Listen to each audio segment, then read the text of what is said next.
Baiklah, bismillahirrahmanirrahim. Assalamualaikum warahmatullahi wabarakatuh. Waalaikumsalam warahmatullahi wabarakatuh. Rabbi israh li sadri wa yassir li amri wa hlul 'uqdatam min lisani yafqahu qawli. Alhamdulillahirabbil alamin wassalatu wassalamu ala asyrofil anbiya'i wal mursalin wa ala alihi washabihi ajmain amma ba'du. Selamat pagi menjelang siang Ananda semua. Pagi Pak. Oke, Pak. Oke, sebelum acara kita mulai mata kuliah Sejarah Pendidikan Islam, terlebih dahulu kita membacakan doa. Nah, silakan Hendra bacakan doa. Baik, terima kasih.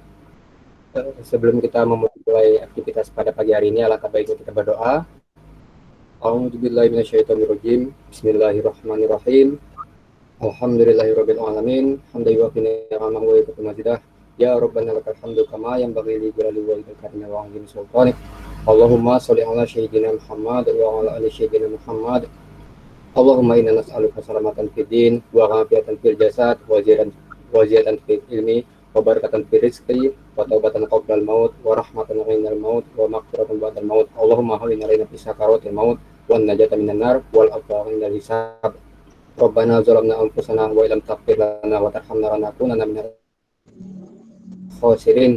Rabbana atina fid dunya hasanah wa fil akhirati hasanah wa qina adzabannar. Subhanaka rabbika rabbil izzati amma yasifun wa salamun alal mursalin walhamdulillahirabbil alamin. Baiklah, terima kasih. Bapak akan terangkan dulu tujuan dari pembelajaran. Pada siang hari ini menjelang siang, kita mata kuliah Sejarah Pendidikan Islam.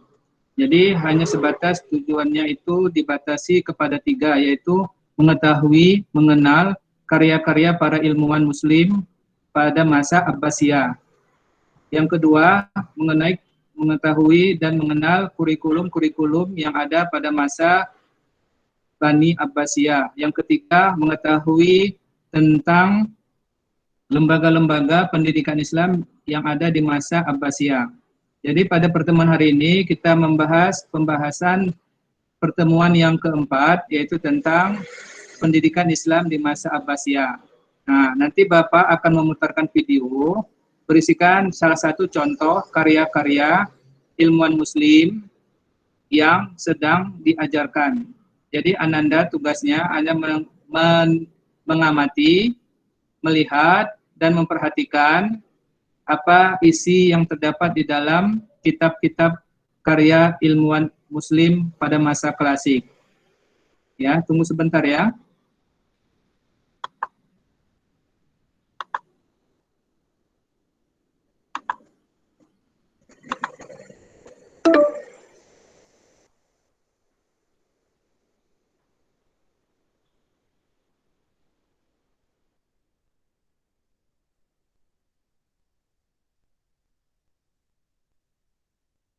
Udah nampak?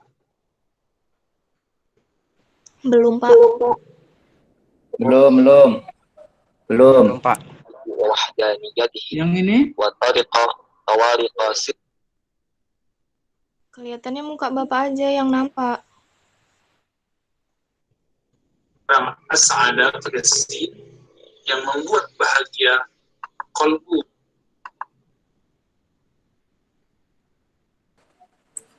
Belum, Pak, belum.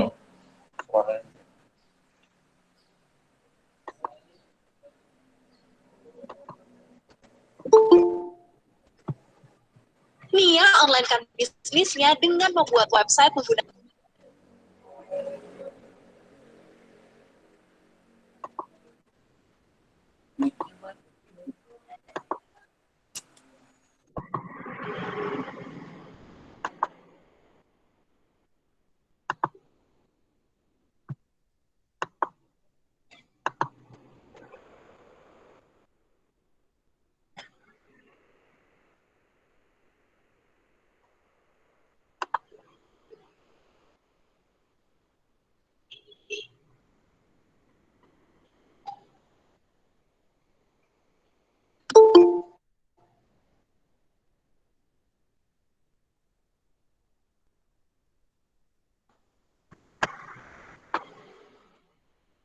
Ini nampak? Nampak Pak, nampak. Assalamualaikum warahmatullahi Assalamualaikum wabarakatuh. Buat teman-teman yang ingin memulai bisnis online, cara menjalankannya, cara memaintainnya. Apa nih kenapa, Andra? Supaya YouTube. teman-teman Jadi, saya akan mengadakan webinar selama buat teman-teman yang kemudian beliau mengira pinter itu orang yang pintar itu orang yang menguasai ilmu akliyat. Tidak jelas, Pak, suaranya, Pak. Ya. Suaranya putus, Pak.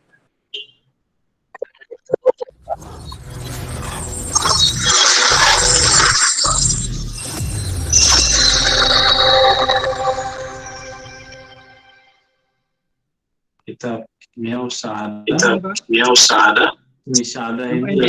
ini salah satu karya Imam Ghazali boleh disebut juga istimewa karena merupakan inti dan siapa siapa yang kita sebut dengan Ghazali, itulah kitabnya Kimia Usaha. Jadi di manakah kualitas kebeningan rohani Imam Ghazali ada Kimia Usaha. Imam Ghazali pernah mempelajari ilmu aqidah, ilmu fiqih, falsafah, lalu beliau kemudian terjun ke dalam ilmu tasawuf.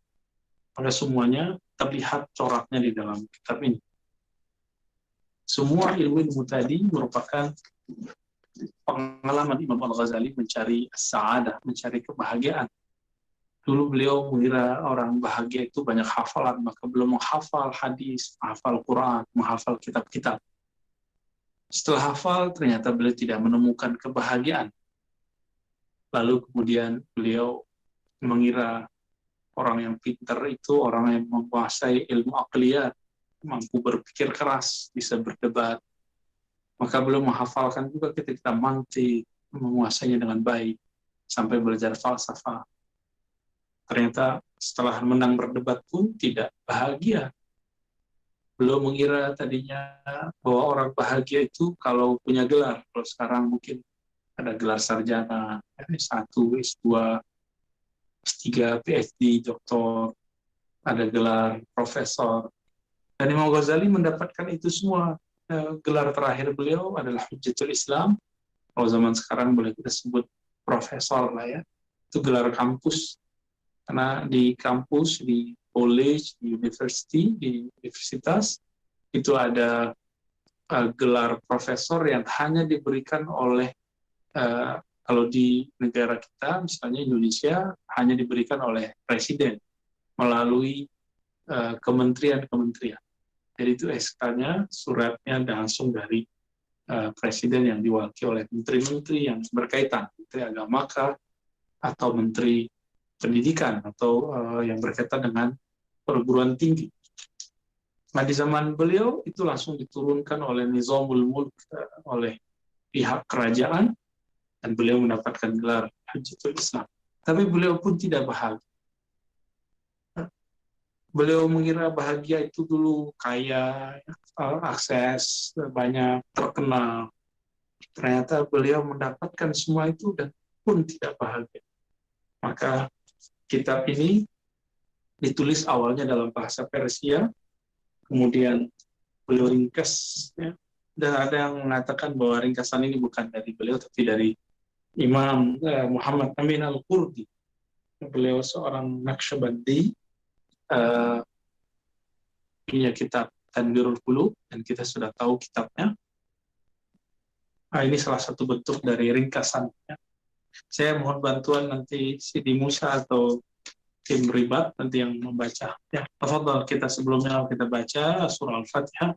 Nuhdiha ila Sayyidina Muhammad SAW wa ila Hujjatul Islam Al-Imam Abdul Hamid Al-Ghazali Muhammad ibn Muhammad sahib Ihya wa sahib kitab As-Kimia Usaha. Tafadhal. Alhamdulillah. Ya. Anak aku mana? Nah, ikra Fatihah wala. Bismillahirrahmanirrahim. Alhamdulillah.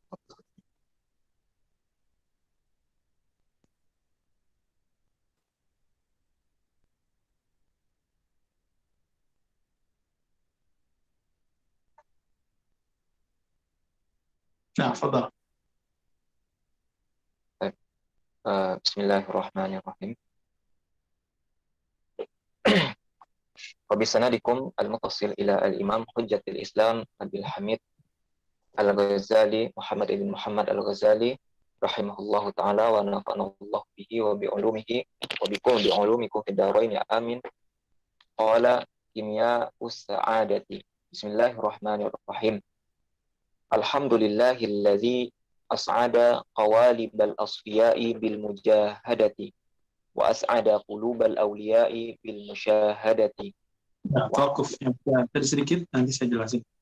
Imam Ghazali memulai dengan pujian kepada Allah, alladzi as'ada, yang mengangkat qawalib al-asfiya. Qawalib itu sisi zahir dari diri kita, disebut qawalib, sisi batin ini disebut dengan kulub. Ya. Asfiya, orang-orang yang suci dengan mujahadah, dan as-sa'ada, kalau tadi as pakai sad, sekarang as-sa'ada pakai sin, yang membuat bahagia kalbu para kekasihnya dengan musyahadah, dengan memandang Allah Subhanahu wa taala. Terus وحل ألسنة المؤمنين بذكر وجل خواطر العارفين بالذكر وحرس سواد العباد عن الفساد وحبس مراد الزهاد عن السداد وخلص أشباح المتقين من سلم الشهوات وصف أرواح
Halo, halo. Hendra. Masuk Bang, masuk. Memang dia ada bapak nih ya? Keluar ya? Ya, sinyalnya nih. Ah, ini Bapak baru bergabung.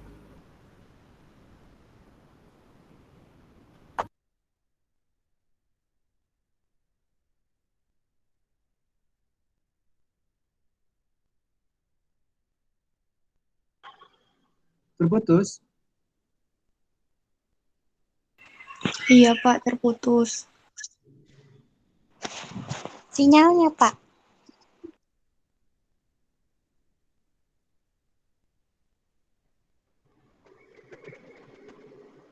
Kita ulangi lagi ya.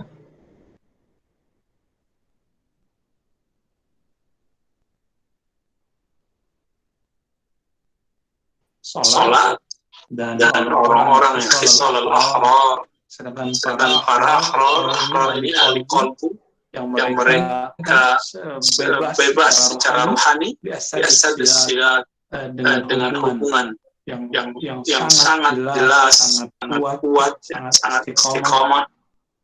Kemudian setelah itu tokoh Sidi Musa, ahmaduhu hamda man ra'a ayati qudratihi wa quwwatihi wa syahada syawahida min fardaniyatihi wa wahdaniyatihi wa tariqa tawariqa sirrihi wa birrihi wa qatafa tamara ma'rifatihi min syajari sajdihi wa judihi wa ashkuruhu syukra man ikhtaraqa wa iktarafa min nahari fadlihi wa ifdali. Baik. Lalu beliau mengatakan, aku memuji Allah Ta'ala dengan pujian man ra'a ayat qudratihi wa quwwatihi, dengan pujian orang-orang yang memandang tanda-tanda dari kekuasaan dan kekuatan Allah, dan penyaksian orang yang menyaksikan keesaan Allah, dan wa taraqa tawariqa sirrihi wa birrihnya wa qatafa thimara ma'rifati min syajari sajdihi wa judihi. Allah tabaraka wa ta'ala mengalirkan aliran-aliran sir dan kebaikannya, lalu memetik buah ma'rifatnya dari, ini bahasa majazi semuanya, dari pohon sujudnya dan kedermawanannya.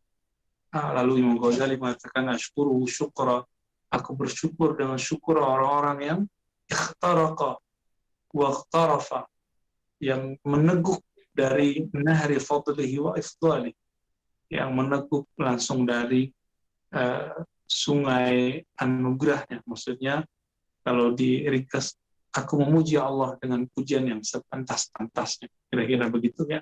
Lanjut. Seorang pria berusia 22 tahun ini mengubah nasibnya dari juru masak menjadi jutawan kurang dari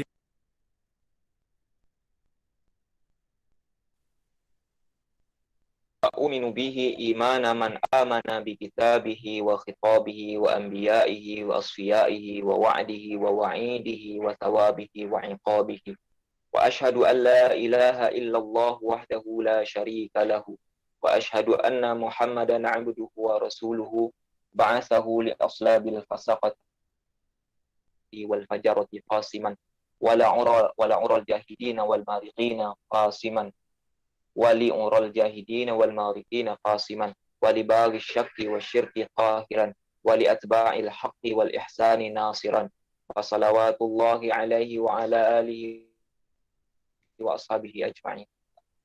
Nah, jadi Imam Ghazali kemudian membuat persaksian, dan ini dianjurkan oleh seorang penulis atau seorang pengajar, memberikan persaksian, menunjukkan persaksian dia di hadapan makhluk-makhluk Allah, karena itu salah satu sunnah dari para nabi. Aku iman kepada Allah, iman sebagaimana imannya orang yang percaya kepada kitabnya, khitabnya, nabi-nabinya, para wali-walinya, ya, para malaikat-malaikatnya. janji surga dan nerakanya, janji pahala dan ikopnya. Aku bersaksi bahwa tiada yang disembah kecuali Allah saja, ya, tiada sekutu baginya, dan aku bersaksi bahwa Nabi Muhammad adalah hambanya dan rasulnya. Ini yang membeda kita dengan Nasrani. Persaksian kita terhadap Nabi Muhammad tetap beliau sebagai abduhu wa rasuluh, hambanya, ya, yang Allah utus pada kaum yang dipenuhi kefasikan dan kefajiran sebagai pembersih mereka, pembebas mereka, dan di tengah-tengah orang-orang yang jahidin, marikin, orang-orang yang menentang, juga untuk menyelesaikan persoalan mereka, dan libaghi syak wa syirk qahiran, dan kepada pelaku syirik dan syak beliau mengalahkan, dan terhadap pengikut kebenaran dan ihsan Nabi SAW adalah nasir, penolong. Salawatullah alaihi wa alihi wa sahbihi. Semoga rahmat Allah selalu tercurah kepada Nabi Muhammad, keluarganya, dan sahabatnya semua. Ini muqaddimah dari beliau. Yang paling inti adalah bagian depan itu, teman-teman, yang paragraf pertama, ya, itu adalah inti dari isi kitab ini. Sedangkan yang paragraf kedua dan ketiga adalah standar dari sebuah muqaddimah kitabnya. Sekarang kita masuk ke pengantar inti dari kitab. Tafadhal. Unwanu ma'rifatin nafsi i'lam ulima anna al-kimya'a az-zahiriyata la takunu fi khazainil awami wa innama takunu fi khazainil muluki. Fakadzalika kimya'us sa'adati la takunu illa fi khazainillahi subhanahu wa ta'ala. ففي السماء جواهر الملائكة وفي الأرض قلوب الأولياء العارفين فكل من طلب هذه الكيمياء من غير حضرة النبوة فقد أخطأ الطريق ويكون عمله كالدينار البحرج فيظن في نفسه أنه غني وهو مفلس في القيامة كما قال سبحانه وتعالى فكشفنا عنك غطاءك فبصرك اليوم فبصرك اليوم حديد. ومن رحمة الله سبحانه وتعالى لعباده أن أرسل إليهم 124,000 نبي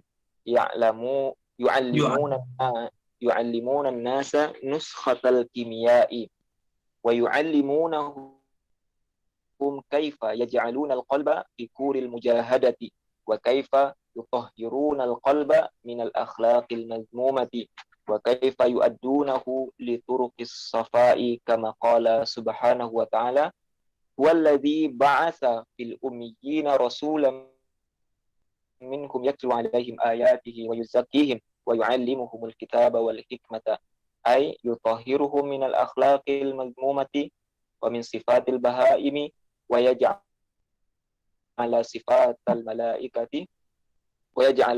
الملائكة لباسهم وحليتهم.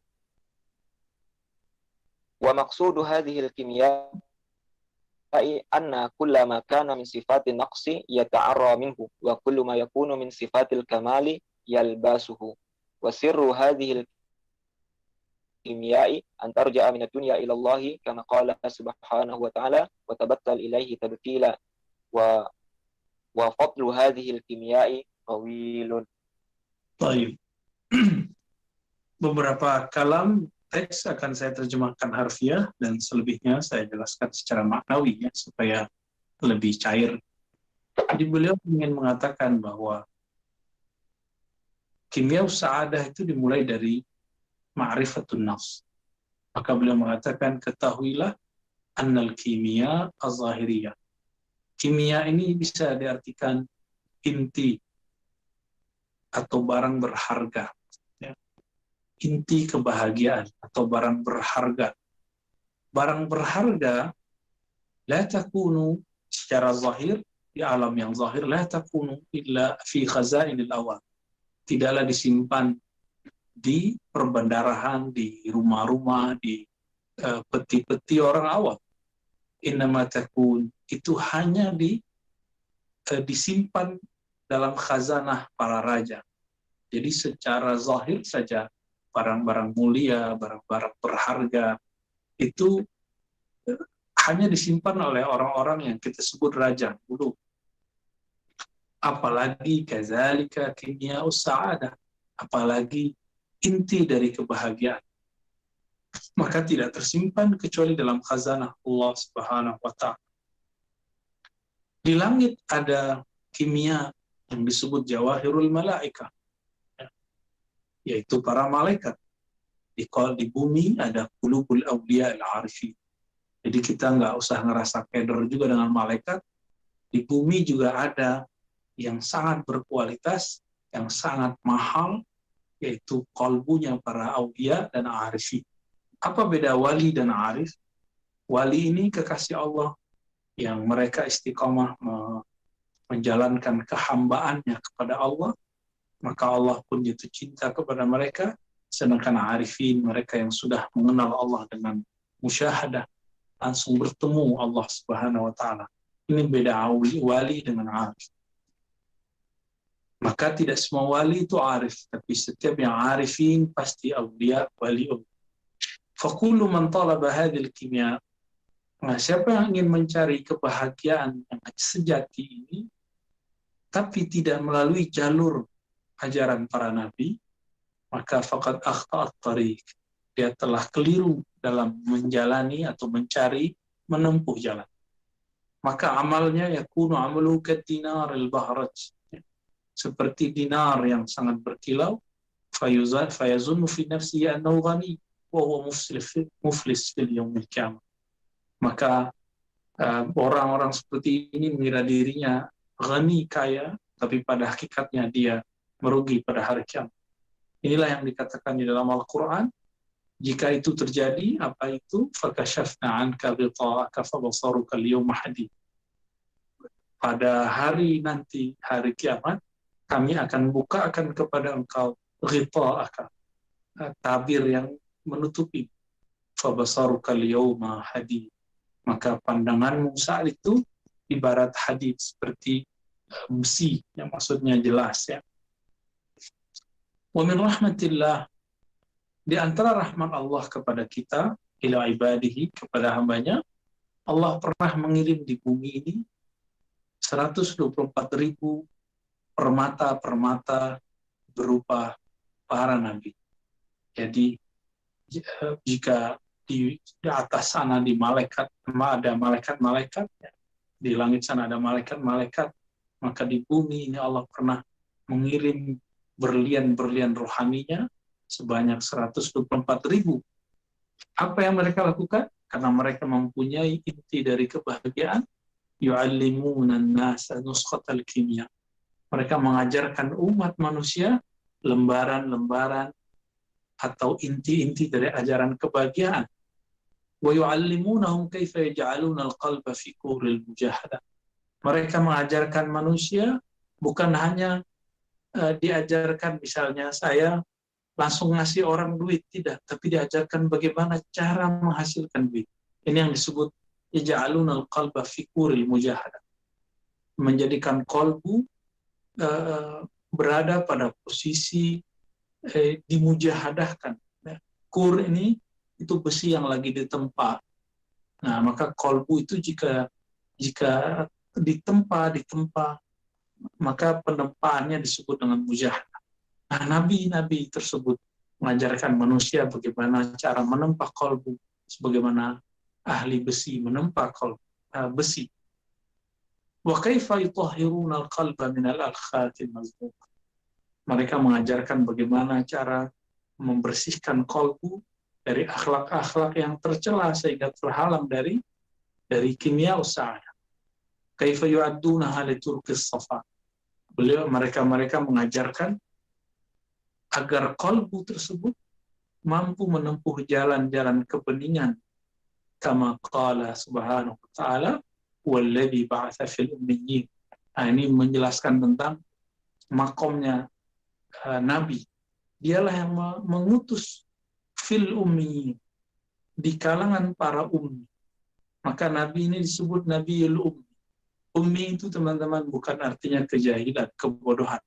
Ummi itu artinya kepolosan. Ya. Orang-orang yang polos. Jadi jangan diartikan Nabi tidak bisa tulis baca itu Nabi orang bodoh. Ya. Rasulan minhum, seorang rasul yang juga ummi dan dari mereka yatlu, yang membacakan kepada mereka ayat-ayatnya.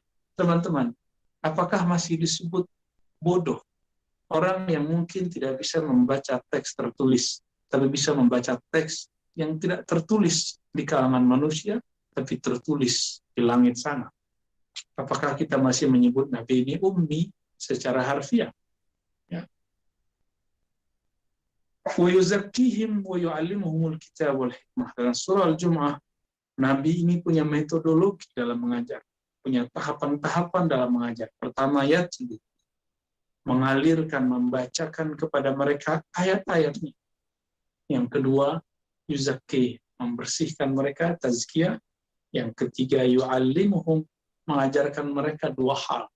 Pertama, kitab yang tertulis, lalu hikmah yang tidak tertulis. Lalu dikatakan dalam teks ini, Imam Ghazali mengartikannya, ayutahhiruhum minal akhlaqil mazmumah wa min sifatil bahaim. Mereka dibersihkan oleh Rasulullah dari akhlak-akhlak yang tercela dan sifat-sifat kebinatangan. Ya. Jadi dalam diri kita ini ada akhlak yang tercela, dan di samping itu secara alami kita mempunyai sifat-sifat kebinatangan, baik binatang ternak ataupun binatang buas. Lalu merubah mereka, yaj'al sifatal malaika, lalu menjadikan sifat malaikat yang tadinya sifat makhluk-makhluk di langit menjadi libas mereka, pakaian mereka, dan hilyatahum, ya, perhiasan mereka. Inilah kemudian maksud Imam Ghazali, anna kulla ma kana min sifatin naqsi yata'arra minhu wa kullu ma yakun min sifatil kalamal yalbasu. Supaya kita ini yang tadinya melihat ada kekurangan dari dalam diri kita, kemudian mengambil kesempurnaan itu. Wasirru hadil kimya, rahasia dari kebahagiaan tersebut adalah antarji'a minad dunya ilallah. Engkau berangkat dari dunia menuju Allah Subhanahu wa taala dalam keadaan wa tabattal ilaihi tabtila. Tabattul, teman-teman, dalam surah Al-Muzammil ini berarti waqta ilaihi qata'an. Jadi fokuslah kepada Allah, hanya menghadap kepada Allah. Itulah arti tabattul. Al-inqita' ila Allah wa ta'arri wal ya's an ma siwa. Yang berlepas dari selain Allah dan hanya menghadap berkiblat kepada Allah Subhanahu wa taala. Inilah inti beliau yang beliau ingin katakan. Nah, jika diringkas, teman-teman, pengantar ini hanya satu, ya, bahwa kimiau sa'adah, inti kebahagiaan, hanya melalui jalan kenabian. Itu sebabnya Allah mengirim 124.000 agen-agen kebahagiaan, yaitu para nabi dan para rasul. Karena nabi dan rasul sudah wafat secara fisik, maka pewaris mereka juga sejumlah yang sama itu akan mengajarkan hal yang sama. 124.000 para wali, para arifin, mereka akan mengajarkan lembaran-lembaran nuskhat al-hikmah. Insya Allah, semoga kita bagian dari mereka itu.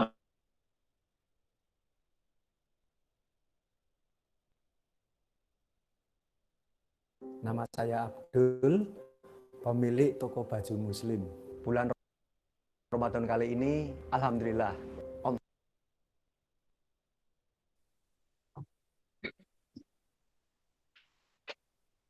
Faslun.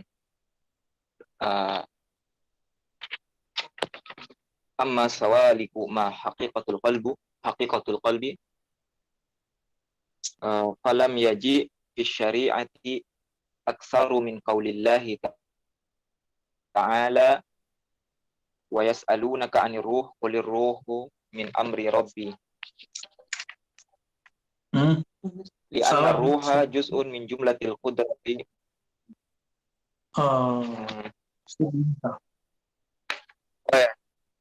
Faslun Apa? fi ma'rifatin. Faslun fi ma'rifatin nafsi. Ulima anna miftaha ma'rifatillahi ta'ala wa ma'rifatun nafsi. Kama qala subhanahu wa ta'ala wa sanurihim ayatina fil afaqi wa fi anfusihim hatta yatabayyana lahum annahu al-haqqu. Wa qala Nabi sallallahu alaihi wasallam man 'arafa nafsahu faqad 'arafa rabbahu wa laysa syai'un aqraba ilaika min nafsika fa idza lam ta'rif nafsaka fa kaifa ta'rif rabbaka fa kaifa ta'rifu rabbaka. Baik. Faktor pertama fi ma'rifatin nafs, mengenai ilmu mengenal jiwa, ya, mengenal diri. I'lam, beliau mengatakan, ketahuilah bahwasannya kunci mengenal Allah, semuanya Allah sudah taruh di dalam diri kita, yaitu ma'rifatun nafs, mengetahui diri kita yang sebenarnya. Inilah yang dikatakan dalam surat Fussilat ayat 53, sanurihim ayatina, kami akan memperlihatkan kepada mereka ayat-ayat kami, tanda-tanda kami, fil afaq, pada setiap ufuk, setiap sudut alam semesta, wa fi anfusihim, dan juga di dalam diri mereka. Jadi nggak usah jauh-jauh ke atas gunung mencari Allah. Allah bisa kita temui tanda-tandanya di dalam diri kita. Hatta yatabayyana lahum, sehingga nyata pada diri mereka bahwasannya annahul haq, bahwasannya Allah itu nyata. Hak itu bisa diartikan maha benar, juga bisa diartikan maha nyata. Bahwa kita tidak sanggup menolak keberadaan Allah itu, merasakan bahwa Allah itu dominan menguasai diri kita. Kemudian ada sebuah hadis, teman-teman, yang kata Allah, man arafa nafsahu faqad arafa rabbah. Hadis ini secara ilmu riwayat ini termasuk hadis yang dipermasalahkan. Maka Imam Nawawi dalam salah satu kitabnya pernah mengatakan ini tidak ada sumbernya, ya. Laisa bisabit. Begitu juga Imam Suyuti. Tapi kemudian Imam Suyuti, Imam Nawawi menulis penjelasan terhadap kalam ini. Jadi seorang ahli hadis itu tugasnya nggak hanya mendhaif-dhaifkan hadis. Tapi kalaupun ada sebuah kalam yang dhaif, jika itu sahih, barangkali mereka nanti menjelaskannya. Dalam hal ini Imam Suyuti menulis kitab khusus yang berjudul Al-Qaulul Ashbah fi hadisi man arafa nafsahu wa arafa rabbahu. Dan ini bisa kita lihat nanti dalam kitab kumpulan risalah Al-Hawi lil Fatawa, ya, karya Imam As-Suyuti. Silakan teman-teman cari, itu sudah ada PDF-nya, sudah ada di Google setahu saya. Lalu secara ruhani ini lain cerita, ya. Karena ilmu hadis itu ilmu hissi, ilmu empirik. Maka kalau nggak ada riwayatnya, ya sudah, kita katakan hadisnya tidak sahih, bahkan tidak hasan, bahkan tidak dhaif, karena memang tidak ada bersumber dari kitab hadis. Tapi Imam Suyuti menemukan bahwa ini min kalam Yahya ibn Mu'az ar-Razi. Jadi ada kalam ulama yang bagus dikira oleh orang-orang bahwa ini kalam Nabi. Salah satunya adalah Yahya ibn Mu'az ar-Razi. Dia seorang guru hadis yang juga ahli ma'rifatullah. Ketika mengajar, kalamnya ini dikira kalamnya Rasulullah SAW. Padahal ini kalamnya beliau. Jadi secara ilmu riwayat, man arafa nafsahu faqad arafa rabbahu, ini terhenti sanadnya kepada Imam Yahya ibn Mu'az ar-Razi. Tapi secara ilmu ruhani, Nabi Muhammad SAW kan masih bisa ditemui dalam mimpi. Imam Ibn Arabi pernah bermimpi bertemu Rasulullah, lalu bertanya mengenai hal ini. Wahai Rasulullah, ahli hadis mengatakan bahwa lafaz ini bukan dari engkau. Apakah demikian? Lalu dalam mimpinya beliau mendengar Nabi mengatakan, tidak, itu adalah kalamku, itu adalah hadisku. Berdasarkan itu, maka Imam Ibn Arabi punya adab dalam dirinya secara rohani, karena beliau meyakini mimpi bertemu Rasulullah itu benar sesuai hadis Bukhari dan Muslim. Maka beliau setiap sampai kepada kalam Man arafa nafsahu, beliau mengatakan qala Rasulullah. Nabi bersabda. Tapi beliau juga menjelaskan fakta yang tadi. Maka teman-teman, ini boleh disebutkan at-tashih bil-ru'ya atau bil-kasyafnya. Tashih dengan metode yang bukan metode ahli hadis, yaitu metode intuisi, metode mimpi atau metode kasyaf. Yang metode itu tidaklah bertentangan dengan metode ahli hadis, tapi mereka hanya beda ranah, kita nggak perlu bertentangannya. Maka kalam yang asah insya Allah mengenai hal ini, secara riwayat ini bukanlah kalam Nabi, tapi kalam Yahya bin Mu'adz Ar-Razi. Secara rohani, ini adalah inti ajaran Nabi sallallahu alaihi wasallam. Wallahu ta'ala alam. Kemudian Imam Ghazali mengatakan, "Walaysa syai'un aqraba ilaik min nafs." Tidak ada sesuatu yang lebih dekat kepadamu melebihi dirimu sendiri.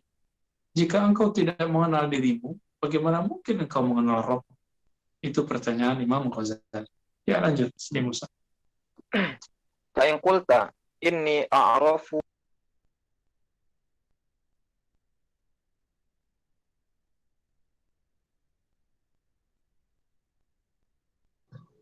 Bagaimana?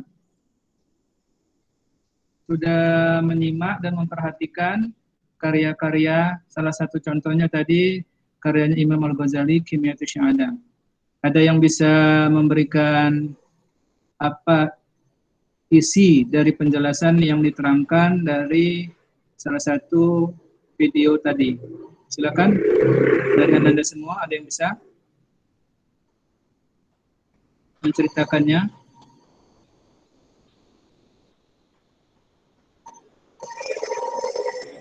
Ade? Ade masih ada, Ade? Ade masih ada, Pak. Nah, coba nampak dulu wajahnya gitu biar nampak Bapak. Yang begitu juga yang lain coba nampakkan nampaknya, hidupkan video kameranya. Nah, ada yang bisa? Ada yang tahu apa isi dari karya Imam Al-Ghazali tersebut, Kimyatus Syahadah, intinya?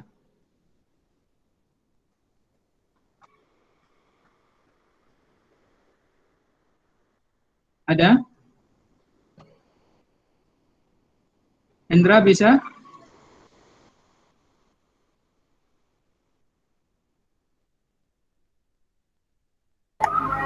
Belum Pak, tapi dapat sedikit saja tadi Pak.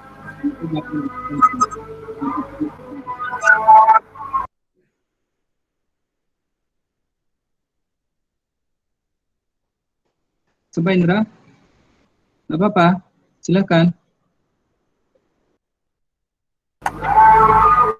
Baik, menurut saya isi dari karya-karya Imam Al-Ghazali yang telah diceritakan barusan adalah karya beliau yang berisikan tentang bagaimana beliau membukukan sebuah konsep dari pemikirannya, yaitu tentang pendidikan yang ada di zaman Abbasiyah kalau nggak salah tadi. Lalu yang mana isi dari karya beliau tadi ada beberapa urutannya, yang mana yang pertama itu beliau mencatat di karyanya itu seperti awal-awalnya memuji Allah, lalu ada beberapa apa tadi ya, lupa. Intinya di dalam karya tersebut ia menceritakan tentang bagaimana pendidikan yang ada sesuai dengan konsep yang ia miliki, seperti itu. Terima kasih Pak. Terima kasih Indra. Nah, bukunya itu terdapat juga, Bapak punya bukunya Kimyatus Syahadah. Nah, ini bisa nampak? Nampak Pak. Buku Kimyatus Syahadah itu menceritakan intinya kalau kita ingin mencapai kebahagiaan di dunia, yang pertama itu kita harus mengikuti berdasarkan syariat yang dibawa oleh para nabi. Yang seperti kita ketahui, para nabi dan rasul itu ada yang tidak diketahui, ada 25 rasul. Nah, itu ibarat seperti mutiara-mutiara berharga, cahaya-cahaya yang bisa membahagiakan umat manusia. Yang kemudian nanti pewarisnya itu adalah para ulama, para arifin, dan para orang-orang yang saleh. Jadi salah satu pendidikan yang diajarkan pada masa dinasti Abbasiyah, pada masa itu Imam Ghazali menceritakan ketika beliau menulis karya-karyanya itu, ketika beliau pertama mempelajari ilmu filsafat. Nah, mempelajari ilmu filsafat, bukunya ini, Al-Munqidh Minad Dolal. Nampak?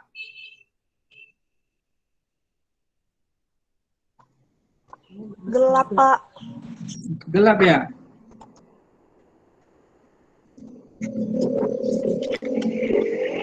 Ini nampak nggak? Nggak nampak juga ini? Nampak, Pak. Ketika beliau mempelajari ilmu-ilmu filsafat dalam karyanya Al-Munqidh Minad Dolal, beranggapan bahwa dengan mempelajari ilmu filsafat, beliau itu telah mendapatkan kebahagiaan. Mempelajari ilmu mantik, mempelajari logika, bagaimana ilmu-ilmuwan tanpa Aristoteles yang dipelajari beliau, rupanya beliau tidak menemukan itu. Kebenaran atau kebahagiaan yang beliau pelajari dalam ilmu filsafat itu rupanya terbatas. Karena ruang lingkup logika itu hanya terbatas kepada ruang dan waktu. Sedangkan ketika mencapai Kimiyatus Syahadah tadi, dalam karyanya Kimiyatus Syahadah, kebahagiaan itu akan didapat apabila kita memperlakukan sesuatu. Contoh, ketika kita bekerja, orang yang bekerja itu akan memberikan kebahagiaan di dalam hatinya, karena dia sudah melaksanakan sunnah Rasul.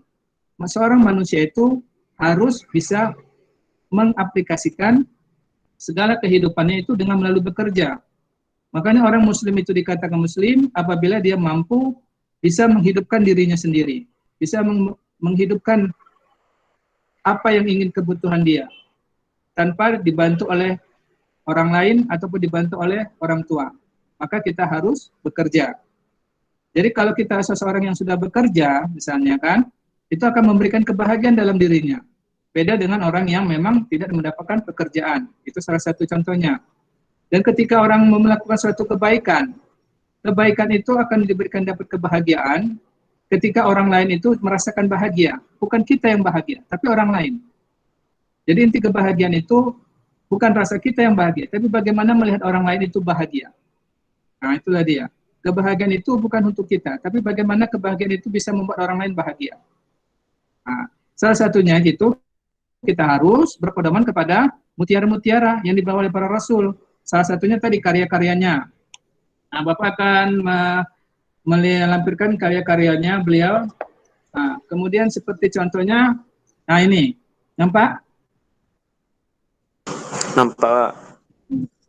Ini namanya kitabnya Asy-Syifa'ul Ghalil, karangan Imam Al-Ghazali juga.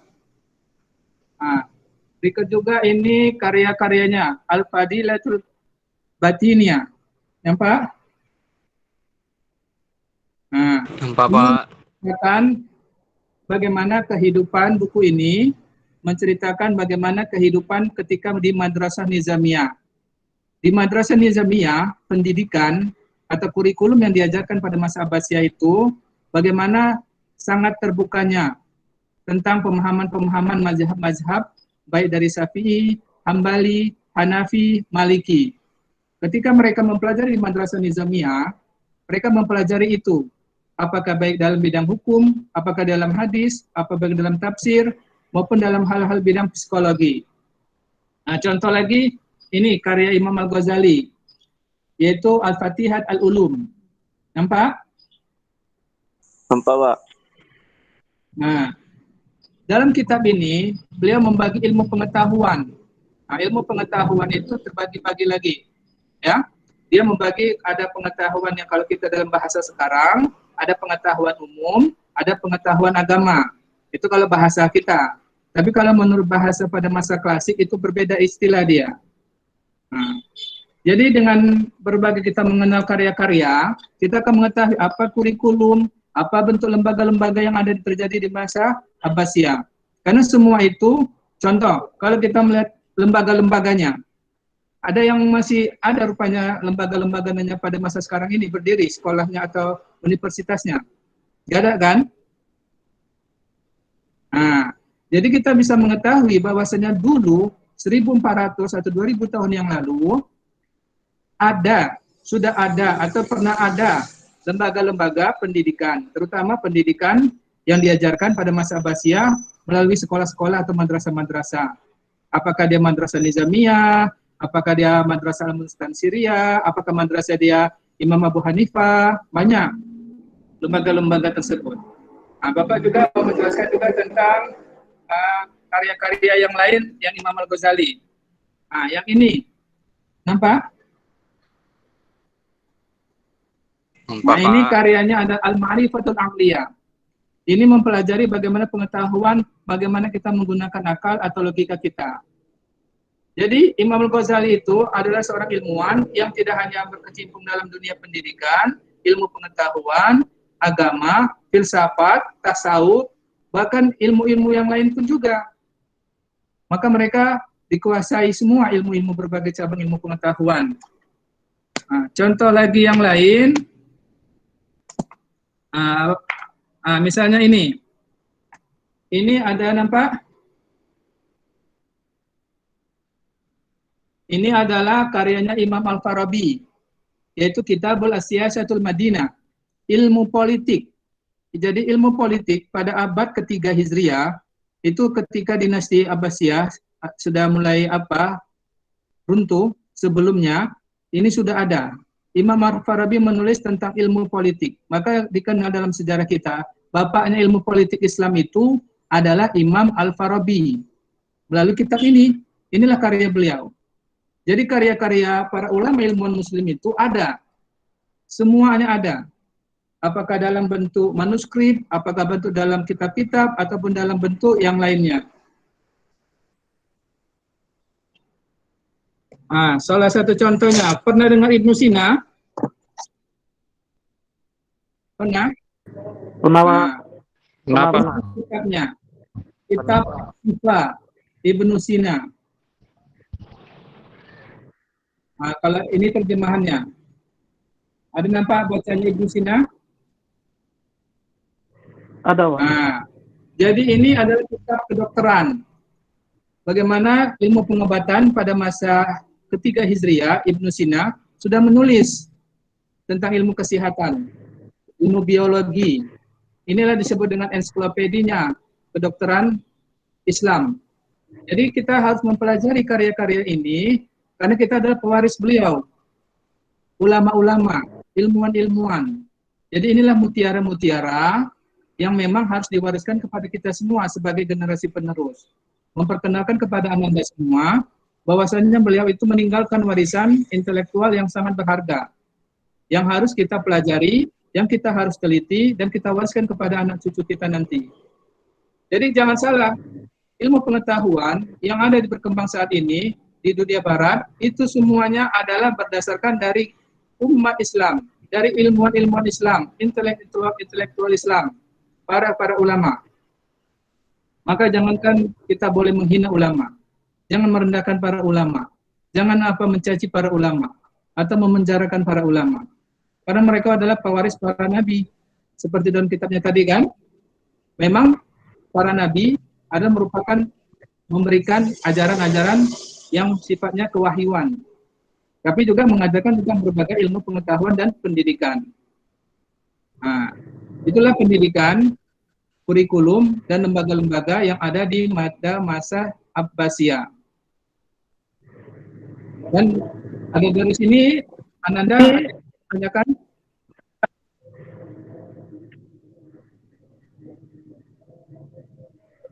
Hendra, Zain, Ade, bagaimana? Gimana Pak, suaranya putus-putus. Oh, suaranya putus-putus. Tadi di gambarnya nampak buku-bukunya. Gambar bukunya nampak semua Pak. Alhamdulillah. Yang penting Anda tahu bahwa karya-karya ilmuwan muslim itu ada. Ya. dan kita harus mempelajarinya.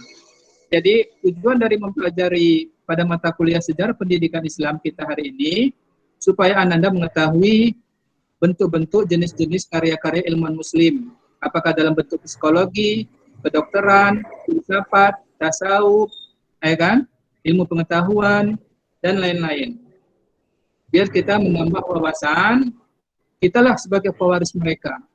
Pewaris mutiara-mutiara yang berharga yang ditinggalkan para ulama-ulama kita, para ilmuwan-ilmuwan muslim. Dan itu memang kewajiban kita untuk dapat mempelajarinya. Oke? Hendra, ada yang mau ditanyakan?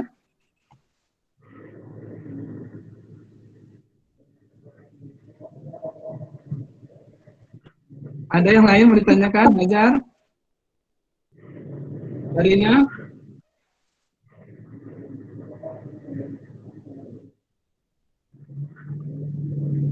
Oh, mungkin sudah paham ya? Karena pada diam semua, ya kan? Atau nggak ada yang bertanya lagi kan?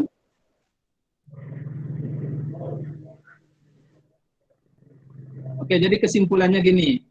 Kesimpulan Bapak pada mata kuliah hari ini daring. Pertama, cintailah ilmu pengetahuan, terutama karya-karya para ulama ilmuwan muslim. Karena dengan mencintai ilmu pengetahuan, Anda akan mencintai bagaimana bisa menulis, membuat karya tentang apakah di bidang filsafat, apakah di bidang kesehatan, apakah di bidang psikologi, apakah di bidang kedokteran, apakah di bidang ilmu pengetahuan yang lainnya. Karena dengan mencintai ilmu pengetahuan, Anda akan mendapatkan cahaya-cahaya, mutiara yang diberikan oleh para ilmuwan muslim kepada kita, pewarisnya, yang harus untuk meneruskannya kepada anak cucu kita nantinya. Dan luruskan fakta sejarah bahwasanya ilmu pengetahuan dan pendidikan itu bersumber dari Al-Quran dan Sunnah dan diwarisi oleh para ilmuwan muslim, dan itu berdasarkan dari ajaran Islam, bukan dari Eropa, bukan dari orang-orang Barat, bukan dari orang-orang yang memang membuat agama atau ajaran itu mundur. Jadi membuat yang itu bukan ajaran agamanya, tapi individunya. Maka pelajarilah ilmu pengetahuan, cintailah ilmu pengetahuan. Ya, cukup. Sekian. Kalau tidak ada lagi yang mau kita bahas, maka Bapak akhiri dengan nafas alhamdulillah.